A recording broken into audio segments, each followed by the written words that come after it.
ఓం గణాధిపతయే నమః. హలో అండి. నమస్తే. Welcome back to my channel Renuka Harini. అందరూ ఎలా ఉన్నారు? నేనైతే చాలా బాగున్నానండి.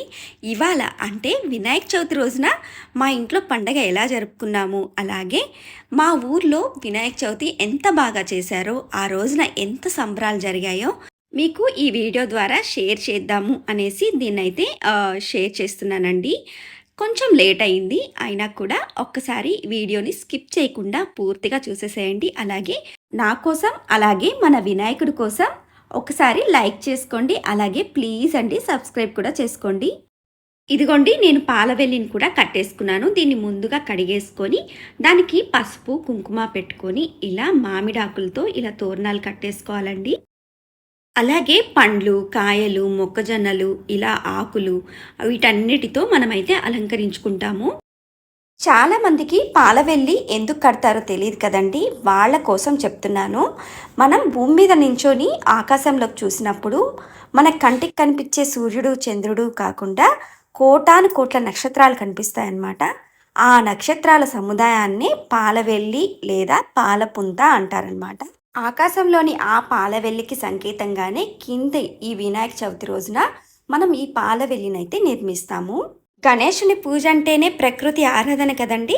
ప్రకృతిలో సృష్టి, స్థితి, లయ అనే 3 స్థితులు ఉంటాయన్నమాట. గణేశుని పూజ ఈ 3 స్థితులకి ప్రతీకలుగా ఉంటాయి. ఇందులో సృష్టి భూమిని సూచించేందుకు మట్టి ప్రతిమను, స్థితి జీవాన్ని సూచించేందుకు పత్రిని, లయంకి గుర్తుగా ఆకాశాన్ని సూచించేందుకు పాలవెల్లిని ఏర్పాటు చేసి మనం పూజ చేస్తాము. గణపతి అంటే గణాలకు అధిపతి, ఆది పూజ్యుడు. గణపతిని పూజిస్తే ముక్కోటి దేవతలను పూజించినట్లే. కనుక దేవతలందరికీ సూచనగా పాలవెల్లిని వినాయక చవితి రోజున ఏర్పాటు చేస్తారన్నమాట. సమస్త దేవతలకు ప్రతీకగా భావించి ఈ పాలవెల్లిని కడతారు. అలాగే ఈ పాలవెల్లిలో నక్షత్రాలకి గుర్తుగా వివిధ వస్తువులను సూచిస్తూ వెలగపండు, మొక్కజొన్న పొత్తులు, మామిడి పిందెలు, జామ, దానిమ్మ పండ్లతో అలంకరిస్తారు. వినాయకుడు సాక్షాత్తు ఓంకార స్వరూపుడు, ప్రపంచానికి అధిపతి. అలాంటి స్వామికి ఛత్రంగా ఈ పాలవెల్లిని మనం ఏర్పాటు చేస్తామండి. అంతేనండి, పాలవెల్లి గురించి నాకు తెలిసిన వరకు నేనైతే మీతో షేర్ చేసుకున్నాను. చూశారు కదా, నేను చక్కగా ఇట్లా పూజ చేసుకున్నానమాట మట్టి వినాయకుడితో. నాకు చాలా ప్రశాంతంగా అనిపించింది. ఈసారి అయితే చాలా బాగా జరిగింది మాకు పూజ. ఇట్లా ప్రసాదాలు అన్నీ పెట్టేసుకొని మేము ప్రతిసారి ఇట్లాగే మట్టి వినాయకుడిని తెచ్చుకొని ఇలా పూజ చేసుకుంటామన్నమాట. చాలా బాగా జరిగిందండి ఈసారి అయితే. తర్వాత నిమజ్జనాన్ని కూడా చూపిస్తున్నాను. ఇలా నిమజ్జనం కోసం అయితే మేము ఇట్లా బైక్ మీద వెళ్తూ ఉన్నాము. ఎక్కడ వాటర్ ఎక్కువ ఉన్నాయి, బాగున్నాయి అని చూసుకుంటూ వెళ్తున్నామన్నమాట. ఇట్లా కొంచెం దూరం వెళ్ళాక ఒక దగ్గర ఇట్లా వాటర్ కనిపించాయి. ఇక ఇక్కడికి నడుచుకుంటూ వచ్చి ఇక్కడైతే నిమజ్జనం చేశాము. ఇక్కడ వాటర్ బాగున్నాయండి. సో అందుకనే ఇక్కడ ఆగాము. ఇక్కడ నిమజ్జనాన్ని పూర్తి చేసుకొని మేము బయలుదేరిపోయాము. ప్రతి సంవత్సరం ఇట్లాగే చక్కగా మనం వినాయక చవితి చేసుకోవాలి అని అనుకుంటూ ఇట్లా నిమజ్జనం అయితే పూర్తి చేసేసాము. తర్వాత వెనక్కి వస్తున్నప్పుడు ఇలా మేకలు వచ్చాయండి. ఆ మేకలు ఆ చేతిలో ఫోన్ చూసుకొని ఏదో అనుకొని తినడానికి వస్తున్నాయి. ఈ వినాయకుడు అయితే మా ఇంటి దగ్గర వినాయకుడు అండి. అంటే మా స్ట్రీట్లో దగ్గరలో పెట్టిన వినాయకుడు అనమాట. చాలా బాగా చేశారు. ఇక్కడ కూడా చాలా బాగా పూజలు అన్నీ చేశారనమాట. నిమజ్జనం సంబరాలు కూడా ఊరేగింపుతో చాలా బాగా చేశారండి. చాలా మంచిగా ఎంజాయ్ చేశారు. అది మీరు తప్పకుండా చూడాలి, చూడండి.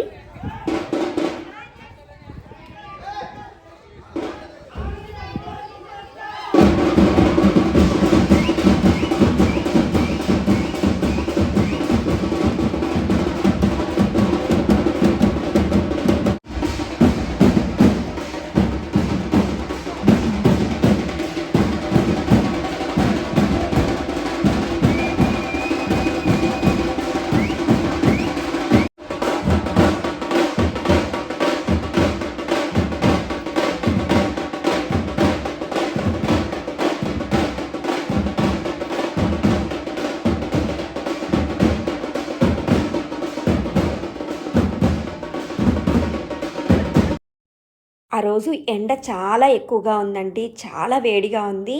అది కూడా లెక్క చేయకుండా పిల్లలు కానీ, పెద్దవాళ్ళు కానీ అందరూ చాలా యాక్టివ్‌గా ఉన్నారు. చాలా బాగా డాన్స్ చేశారు. చాలా ఎంజాయ్ చేశారనమాట. ఇప్పుడైతే ఈ పిల్లోడి డాన్స్ చూడండి ఒక్కసారి.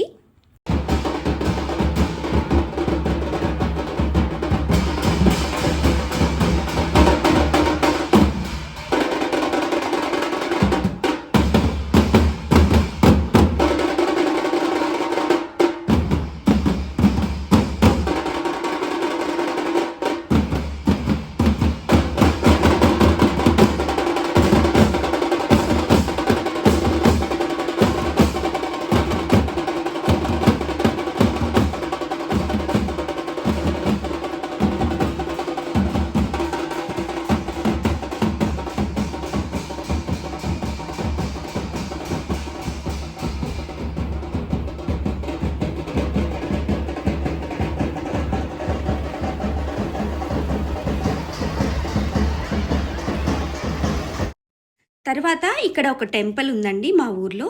అక్కడికొచ్చామనమాట. ఇక్కడ కూడా వినాయకుడిని పెట్టారు. సో, ఇక్కడ చాలా పెర్ఫార్మన్సెస్ అన్నీ జరుగుతున్నాయి.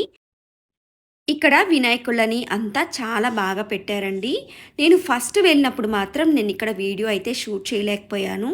అంత రష్‌గా ఉన్నారు. చాలా రష్ ఉన్నారు. జనాలు ఎక్కువగా ఉన్నారు. సో, ఆల్మోస్ట్ లాస్ట్ డేన నేను మళ్ళీ వెళ్ళాను. అప్పుడు ఈ వీడియో షూట్ చేసుకొచ్చాను. మీకు షేర్ చేద్దాము అనేసి. ఈ వినాయకుళ్ళైతే చాలా బాగున్నారండి. ఈ గణపతులైతే చాలా బాగున్నారు. నాకు భలేగా నచ్చారు. నేను చాలా సేపు చూశాను. ఈ సెట్టింగ్ అంతా చాలా బాగా నచ్చింది. సో, మీరు కూడా ఒక్కసారి చూసి ఎంజాయ్ చేయండి. ఒక్కసారి ఈ విగ్రహాలన్నిటిని స్కిప్ చేయకుండా చూసేయండి. చాలా బాగా నచ్చాయి నాకైతే.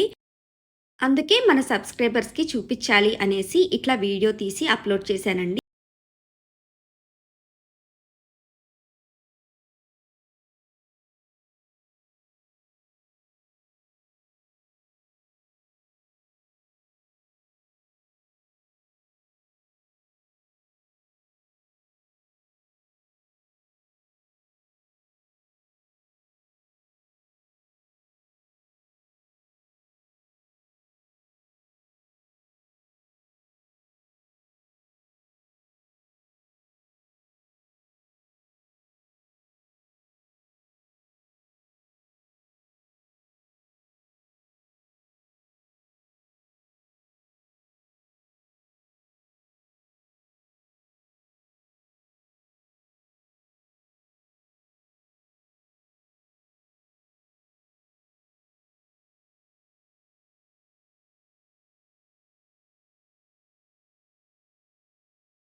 ఇలా వినాయకుడిని చేరుకునే వరకు మనకి దారి మొత్తం చక్కగా అలంకరించడమే కాకుండా మొట్టమొదటిగా వాయిద్యాలతో గణపతులను, అలాగే ఆ పార్వతీ పరమేశ్వరులను, ఆ తరువాత అమ్మవార్లని, అలాగే శ్రీనివాసుడిని, అయోధ్య రాముడిని కూడా దర్శించుకొని, ఈ వినాయకుడిని దర్శించుకొని చాలా సంతోషంగా బయటకొచ్చేసామనమాట.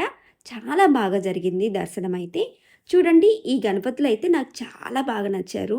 అలాగే ఇందులో ఏ వాయిద్యం వాయించే గణపతి మీకు నచ్చాడో నాకు కామెంట్ చేయండి. నాకైతే ఈ మృదంగం ఇంకా సన్నాయి వాయించే గణపతులైతే నాకు చాలా బాగా నచ్చారండి. సో మీకెవరు నచ్చారో నాకు కామెంట్ చేయండి. అలాగే ఈ వీడియో చూశారు కదా! ఈ వీడియో మీకు నచ్చినట్లయితే లైక్ చేయండి, షేర్ చేయండి, కామెంట్ చేయండి.